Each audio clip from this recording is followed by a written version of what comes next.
Entally convent road, সেখানে পরিত্যক্ত কারখানা ভেঙে মৃত্যু হলো দুজনের।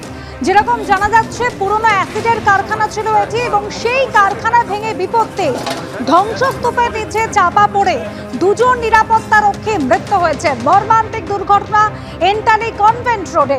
পরিত্যক্ত কারখানা ছিল, সেই কারখানা ভেঙে দুই নিরাপত্তা রক্ষী তাদের মৃত্যু হয়েছে। আমাদের দুই প্রতিনিধি রয়েছেন আমাদের সঙ্গে, সুকান্ত মুখোপাধ্যায় এবং সৌমিত্র রায় রয়েছেন। শুরুতে আমি সুকান্তর কাছে আসছি। সুকান্ত, এই পরিত্যক্ত কারখানা যা ভেঙে এত বড় বিপত্তি হলো, তুমি রয়েছো দুর্ঘটনাস্থলে, কিভাবে ঘটলো এই মর্মান্তিক ঘটনা?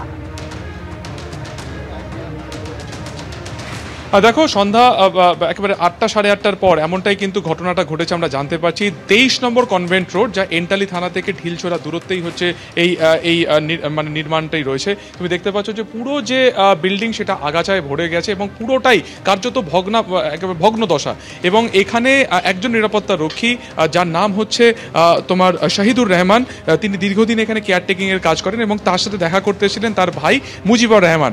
8:30টার কিছু পরে যখন শাহিদুর বাইরে এখানে আসে এবং কিছুটা ভেঙে পড়ার শব্দ তিনি শোনেন, যেহেতু তিনি নিরাপত্তা রক্ষী, ভেতরে কেউ ঢুকেছে কিনা সেটা জানার জন্য তিনি যখন এই গেট থেকে ভেতরের দিকে ঢোকেন, তখন সেই সময় কিন্তু ভেতরের সিলিং এর একটা অংশ তার উপরে ভেঙে পড়ে।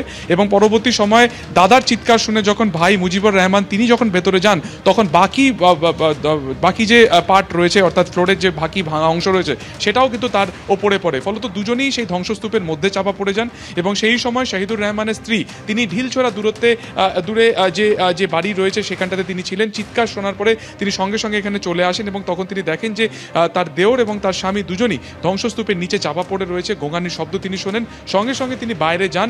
বাইরে গিয়ে যারা স্থানীয় বাসিন্দাদের ছিলেন তাদেরকে গোটা বিষয়টি জানান এবং পরবর্তী সময় পুলিশের কাছে খবর যায়। এন্টালি থানা একেবারে পাশে রয়েছে। পুলিশ ঘটনাস্থলে আসে এবং তারপরে এক এক করে দমকল, ডিজাস্টার ম্যানেজমেন্টের টিম তারা ঘটনাস্থলে আসে এবং প্রায় আধ ঘন্টার চেষ্টায় এক এক করে দুজনকেই বার করা হয়। দুজনকে এনআরএস হাসপাতালে নিয়ে গেলে কিছুক্ষণ আগেই হাসপাতালের তরফে কিন্তু দুজনকে মৃত বলে ঘোষণা করা হয়েছে।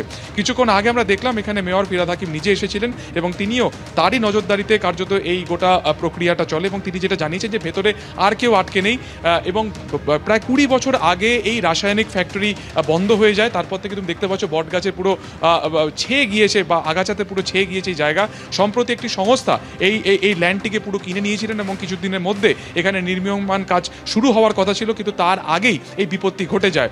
কিভাবে এই ঘটনাটি ঘটলো যেটা সম্পর্কে আমরা প্রশাসন সূত্রে জানতে পারছি যে যেহেতু অত্যন্ত ভগ্ন দশায় ছিল, তার ফলে ফ্লোর ভেঙে যায় এবং সেই ফ্লোর ভেঙেই নিরাপত্তা রক্ষী প্রথমে পরে মুজিবুর রহমানের উপরে, শাহিদুর রহমানের উপরে পড়ে এবং দাদাকে বাঁচাতে গিয়ে সেই ধ্বংসস্তূপের নিচে চাপা পড়ে যায় তার ভাইও। ফলত অত্যন্ত মর্মান্তিক এই ঘটনা। তবে আজকে রাতের জন্য এরকম ব্যারিকেড করে দেওয়া হয়েছে, ফলত ভেতরে কোনো রকমভাবে আর ভাঙার কাজ আজকে হচ্ছে না। তবে কাল সকাল থেকে একেবারে দিনের আলোতে কিন্তু এই গোটা যে কাঠামো তুমি দেখতে পাচ্ছ সবটা ভেঙে দেওয়া হবে। তার কারণ ভেতর অত্যন্ত ভঙ্গুর অবস্থাতে রয়েছে। যারা ডিজাস্টার ম্যানেজমেন্টের টিমের যারা আধিকারিক রয়েছেন তাদের মধ্যে একজনও কিন্তু আহতও হন। ফলত সব মিলিয়ে অত্যন্তই মর্মান্তিক ঘটনা এন্টালি থানা এলাকার 23 নম্বর কনভেন্ট রোডে হয়েছে। দুজনকে উদ্ধার করে নিয়ে যাওয়া হয়েছে। দাদা ও ভাই দুজনের কিন্তু মৃত্যু হয়েছে, এমনটা আমরা হাসপাতাল সূত্রে জানতে পারছি।